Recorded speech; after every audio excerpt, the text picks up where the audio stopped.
अस्सलाम वालेकुम जनाब, मैं हूं आइना और आप देख रहे हैं ब्यूटी बेस्ड आइना यूट्यूब चैनल। आपको मेरे चैनल के ऊपर होम रेमेडीज़ और ब्यूटी टिप्स मिलती हैं।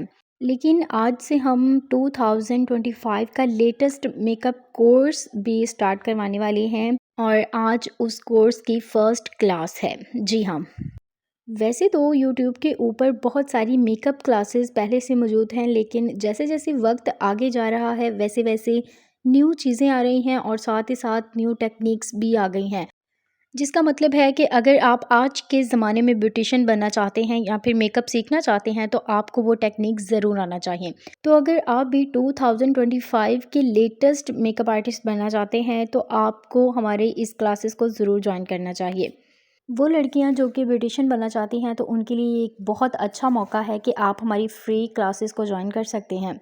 और वो लड़कियां जो कि बाहर जाकर पार्लर्स में जाकर नहीं सीख सकती और वो सारा सारा दिन पार्लर्स में सिर्फ सीखने के लिए नहीं गुजार सकती, तो उनके लिए भी ये क्लासेस एक गिफ्ट होंगी। आप पूरा कंप्लीट ब्यूटिशियन कोर्स और साथ साथ आप अच्छे मेकअप आर्टिस्ट बन सकते हैं हमारी इन क्लासेस को ज्वाइन करके।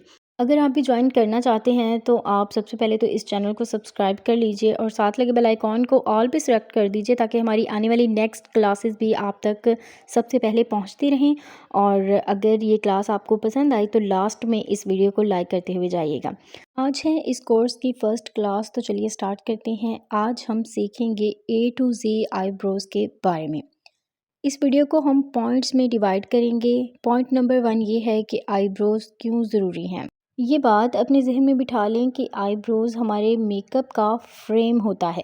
आप जितना भी अच्छा मेकअप करते हैं, आप जितने भी बड़े मेकअप आर्टिस्ट हैं, लेकिन अगर आपको अच्छे से आईब्रोज सेट नहीं करने आते तो आपको कोई भी एक अच्छा मेकअप आर्टिस्ट नहीं कहेगा और आप प्रोफेशनल काम नहीं कर सकते जब तक आप अपनी आईब्रोज को सेट नहीं करते। और ये बात भी एकदम सच है कि अगर आपको क्लाइंट के हिसाब से, क्लाइंट के फेस के हिसाब से आईब्रो शेप करना नहीं आते तो आप जितना अच्छा भी मेकअप कर लें, आप सैलून लाइक मेकअप नहीं कर सकते हैं, वो लुक ही नहीं आता। तो इसलिए आईब्रोज़ को सीखना बहुत बहुत बहुत ज़्यादा इम्पॉर्टेंट है। तो हमने हमारा फर्स्ट पॉइंट जो है वो डिस्कस कर लिया है कि आईब्रोज़ क्यों ज़रूरी होते हैं। अब हम पॉइंट नंबर 2 की तरफ आते हैं कि आईब्रोज़ की कितनी शेप्स होती हैं। वैसे तो आईब्रोज़ की बेतहाशा शेप्स होती हैं जो कि मैं आपको यहाँ पे स्क्रीन पे शो भी करवा रही हूँ। वैसे तो आईब्रोज़ की शेप 25 से 30 की तादाद में है और अगर अभी हम वो सारी शेप्स को सीखने बैठ गए तो आपको आधी से ज़्यादा शेप्स जो हैं वो आपके माइंड में बैठेंगी ही नहीं। तो इसीलिए आज सिर्फ मैं आपको उन शेप्स के बारे में बताऊंगी जो कि ज़्यादातर यूज़ की जाती हैं, ज़्यादातर क्रिएट की जाती हैं और ज़्यादातर हमारी एशियन कंट्रीज़ में जो फेस पॉपुलर होते हैं उनके हिसाब से ही मैं आपको जो बेस्ट आईब्रो शेप्स हैं वो बताऊंगी। बाकी रही दूसरी शेप्स की बात, तो जब आप ये बेसिक शेप्स सीख लेंगे अपने फेस के ऊपर क्रिएट करना तो आपके लिए हर शेप बनाना बहुत ज़्यादा आसान हो जाता है। तो इसलिए हम जो इम्पॉर्टेंट शेप्स हैं उनके बारे में आज डिस्कस करेंगे, क्योंकि मैं आपको सटल और सिंपल तरीके से समझाना चाहती हूँ, कोई भी खिचड़ी नहीं पकाना चाहती। मैं तो समझा दूँगी, मेरे लिए बहुत ज़्यादा ईज़ी है, लेकिन आप लोगों के लिए समझना बहुत ज़्यादा मुश्किल होगा क्योंकि आप लोग अभी न्यू हैं और बिगनर्स हैं। सो बात करते हैं कि शेप्स कितने टाइप्स की होती हैं और क्या-क्या इम्पोर्टेंट है। अच्छा, जो ज़रूरी शेप्स हैं वो तो हम डिस्कस करेंगे ही करेंगे, उनके बारे में तो आपको मैं सिखाऊँगी ही, लेकिन जो शेप्स ज़्यादा इम्पोर्टेंट नहीं भी हैं, आप उनके बारे में भी एक दफ़ा देख लीजिए ताकि आपके माइंड में कोई भी कन्फ्यूज़न ना रहे। तो यहाँ पे जो ऊपर वाली लाइन है जिसमें dramatic thin, dramatic natural, dramatic thick eyebrows हैं, ये अमूमन तौर पे पुराने वक़्तों में यूज़ की जाती थी जब पतली से पतली आईब्रो क्रिएट की जाती थी मेकअप के अंदर और वो प्यारी भी लगती थी तब के हिसाब से। लेकिन आजकल थिन आईब्रोज़ का फ़ैशन है और आजकल उन आईब्रोज़ का फ़ैशन है जो कि आपके फ़ेस के हिसाब से और आपके फ्रेम के हिसाब से बनी हो। तो ये जो पुराने ज़माने की पतली-पतली आईब्रोज़ हैं वो आजकल कोई भी नहीं क्रिएट करता और ना ही ये आजकल के फ़ैशन और आजकल के मेकअप के हिसाब से फ़ेस के ऊपर सूट करती हैं। आपने देखा होगा कि बहुत सारे टीवी आर्टिस्ट, मेकअप आर्टिस्ट जो हैं वो उनकी पिछले वक्तों में जो मूवीज़ में और जो ड्रामास में उनकी आईब्रो की शेप होती थी वो बहुत ज़्यादा पतली और थिन होती थी, लेकिन आजकल देखा जाए तो उनकी वही आईब्रोज़ की शेप उन्होंने बहुत ज़्यादा मोटी करवा ली हैं और वो उनके फेस के ऊपर पहले की निस्बत सूट भी करती हैं। तो इसलिए उन शेप्स के बारे में बात करते हैं जो कि ज़्यादा इम्पॉर्टेंट हैं आज के ज़माने में। तो जो हमारे लिए सीखना ज़रूरी है उसमें ये सबसे पहले फ़र्स्ट पे आ जाती है ये आर्च शेप। ये एक ऐसी शेप है जो कि हमारे फेस के ऊपर बहुत ज़्यादा सूट करती है, ज़्यादा थिन नहीं होती है, थोड़ी मोटी शेप होती है आईब्रोज़ की और ये बहुत ज़्यादा प्यारी भी लगती है।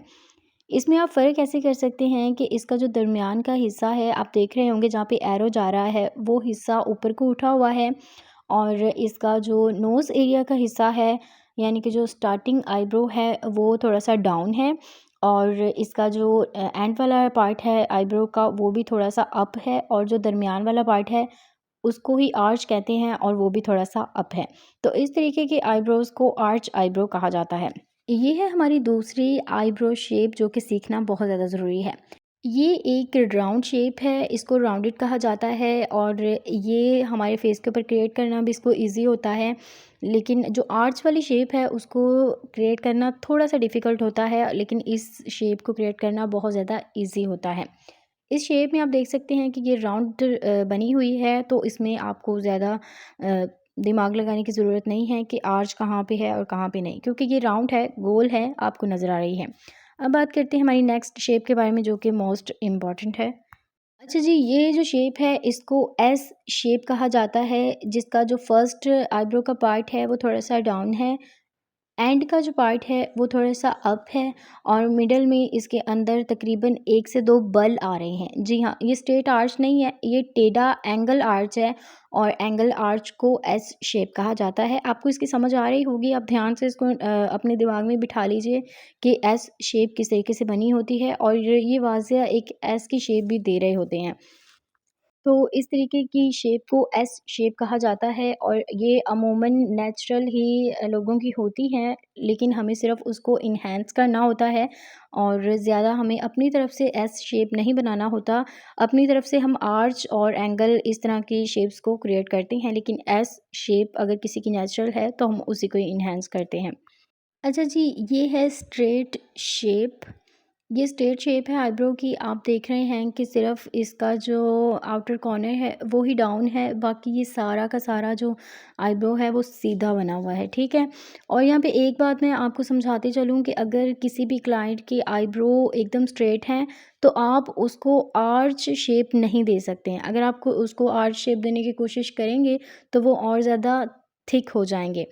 हाँ, कुछ क्लाइंट्स के बहुत थिन आईब्रोज़ होते हैं और वो जो हैं वो स्ट्रेट शेप में होते हैं, तो आप उसको थोड़ा-सा आर्च की तरफ लेके जा सकते हैं। लेकिन अगर इसी तरीके के थिन आईब्रोज़ हैं, सॉरी थिक आईब्रोज़ हैं यानी कि ज़्यादा भरे-भरे आईब्रोज़ हैं, तो आप उसको आर्च की तरफ नहीं लेके जाएँगे क्योंकि वो और ज़्यादा मोटे नज़र आएँगे अगर आप उसका ऊपर से आर्च निकालेंगे तो, ठीक है? तो इस तरह के जो आईब्रोज़ हैं आपने उसके साथ बहुत-बहुत आराम से काम करना होता है, बहुत कम प्रोडक्ट का यूज़ करना होता है ताकि वो जो हैं वो अपनी नेचुरल शेप में ही रहें, ज़्यादा आउट या इन ना हो जाएँ, ठीक हो गया?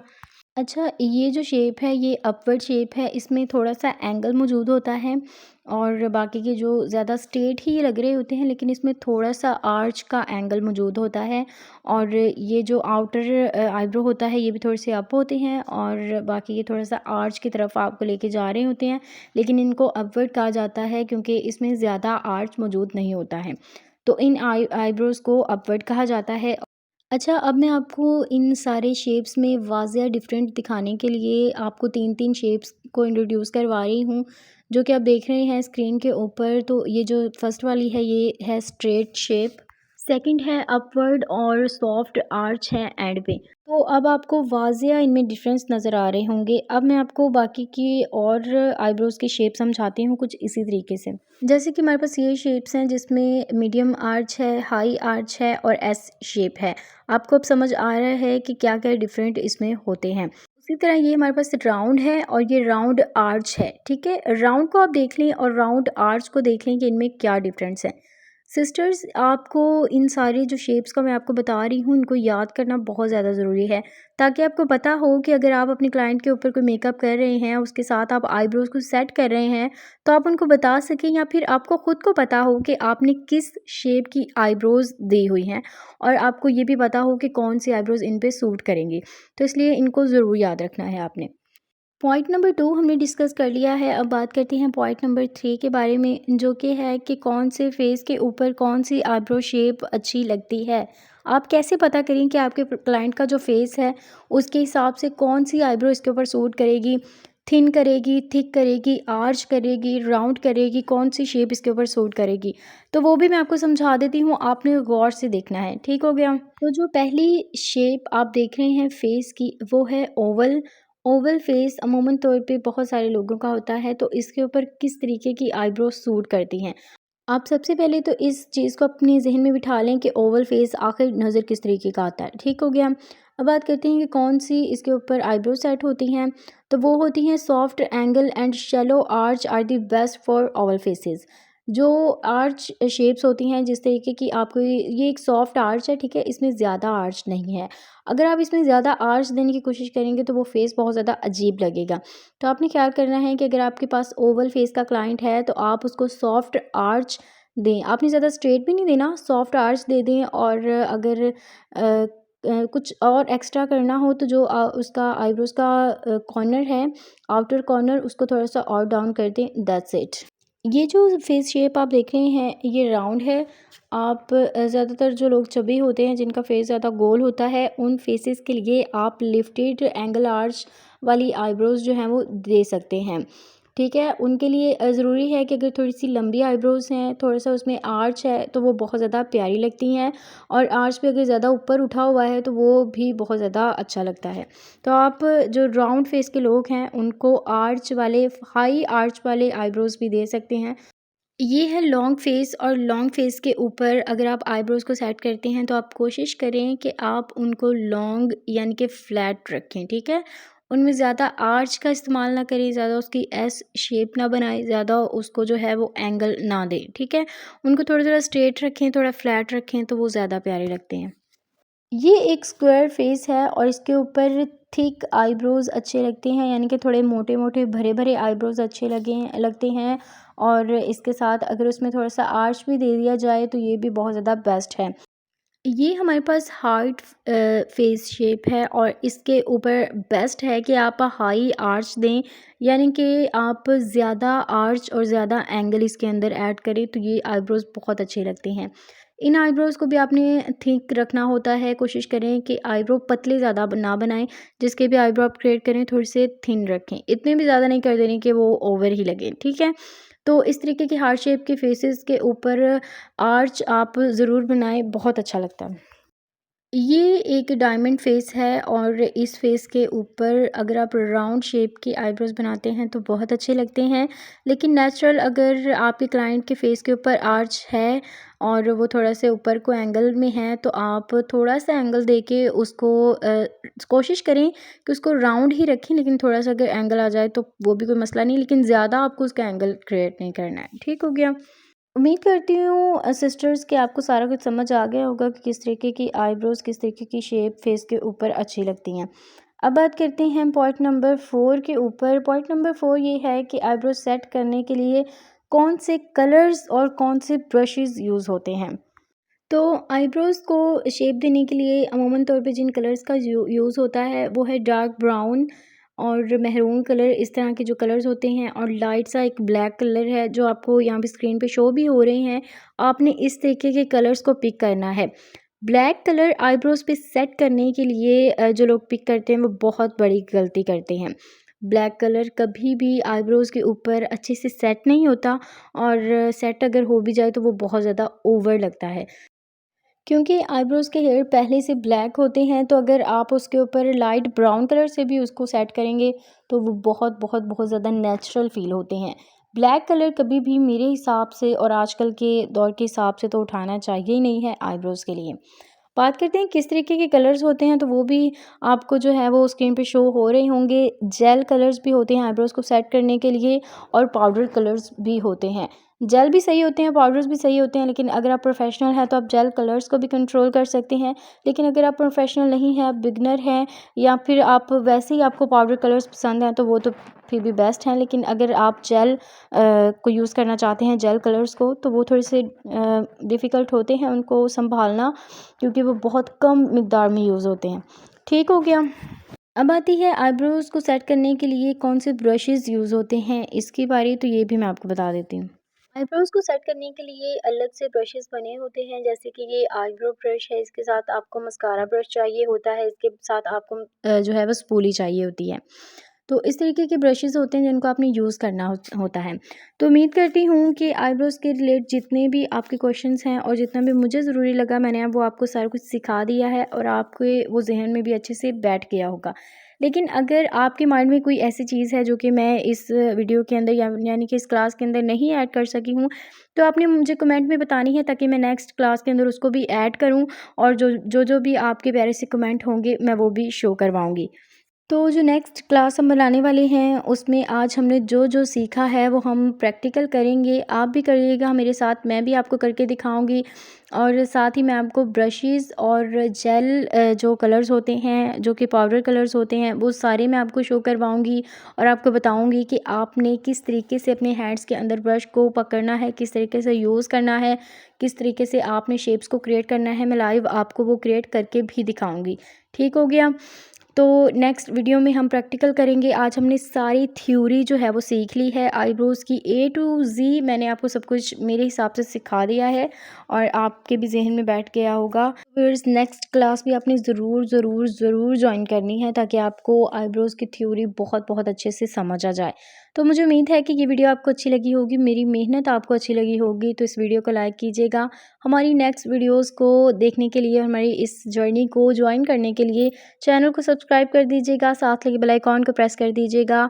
और इतनी सारी मेहनत के लिए एक लाइक तो बनता है, और आप सबकी तरफ से यही इनाम होता है मेरे लिए कि आप मेरी वीडियो को लाइक करें, और इसके साथ साथ आप एक अच्छा सा कमेंट भी छोड़ सकते हैं, जो कि मैं कोशिश करूँगी कि एंड पे, हमारी क्लास की जो एंड होगा उसके ऊपर मैं स्क्रीन के ऊपर उन कमेंट्स को शो करवाऊँ। सो व्यूअर्स, मैं आपसे मिलूँगी अपनी नेक्स्ट क्लास में। तब तक के लिए अल्लाह हाफ़िज़। अपना और अपने प्यारों का ख्याल रखें। और सिस्टर्स, आप सबको मैं इतना कहना चाहूँगी कि चाहे आप कम पढ़ी हैं, चाहे आप ज़्यादा पढ़ी हैं, कोई ना कोई हुनर आप अपने हाथ में ज़रूर रखें। कभी भी ज़िंदगी में अगर आपको ज़रूरत पड़ती है, तो वो हुनर आपके बहुत ज़्यादा काम आ सकता है, बल्कि आपकी लाइफ ही बदल जाती है। तो कोई ना कोई स्किल सीखना इस दौर में बहुत ज़रूरी है, तो कुछ ना कुछ ज़रूर सीखें, जो आप करना चाहती हैं वो सीखें। ठीक हो गया। अल्लाह हाफ़िज़।